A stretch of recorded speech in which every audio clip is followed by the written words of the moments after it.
They say every generation has one, don't they? In the 60s here in England, it was the beautiful Marianne Faithfull. Over in America, Edie Sedgwick, of course the muse of Andy Warhol.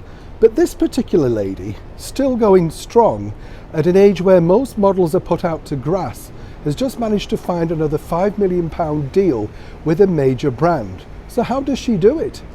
Hi, good morning, Neil. Sean here in the very heart of London. Nice to have your company today. Lovely to see you. By the way, I just want to give a quick shout out to one thing I recently found, which I thought was fascinating, in fact, because for those girls of a certain age, do you remember Avon? Yes, of course you do. Avon calling, the ding dong bell. Do you remember all of that? Well, now apparently, get this, some of those collectible bottles and things like that could be collector's editions. You know, they are worth a lot of money. A friend of mine's mom used to be an Avon lady, so I do remember quite a bit of it. Their biggest selling brand to date is still this particular thing, which I remember them selling way back when I was at school. Skin So Soft. Do you remember it? It was a bath oil, and basically you nearly had to slide out like a seal just to get out of the bath because it was literally so soft you couldn't move.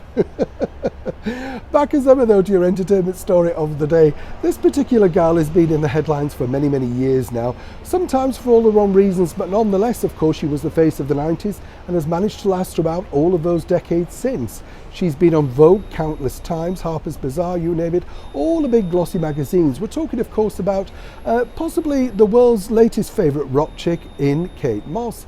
Now, I've been lucky enough to meet Kate Moss on a couple of occasions, and she is very engaging, down to earth, and as she says, not a conventional beauty, but able to put over exactly what you're supposed to do as a model muse, in fact.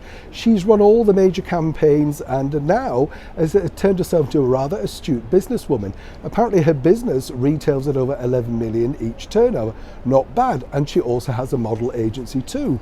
But now she's signed on to do this. Yes, that's right, Coke, or Diet Coke should we say. She's been given $5 million to be the brand ambassador, creative director of that particular brand. Now, I don't know about you, I do find these things incredibly funny when you think about it, because it's a can of Coke, you know. You either like it or you don't, and you know, I don't mind anything like that, but you're always driven by price, aren't you?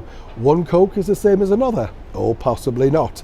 If you were a fan of the late Joan Crawford, of course, she only ever pushed Pepsi because she was married to the boss. Do you remember that? It's interesting, isn't it, with Kate, because she said she can't wait to get started. She'll appear in poster ads, online TV campaigns, and apparently will be designing a special can. I'm sure that's truly worth around about £5 million. But as a side note, really, when you think about it, we have to applaud this lady because she's managed to remain relevant, still making a living, and still very much in demand, when other models, as we've seen from that particular 90s era, have sadly all sort of faded away. Not that their beauty's faded, but as everything in fashion, you go out of style. Seemingly though, not if you're Kate Moss. Neil Sean in the very heart of London.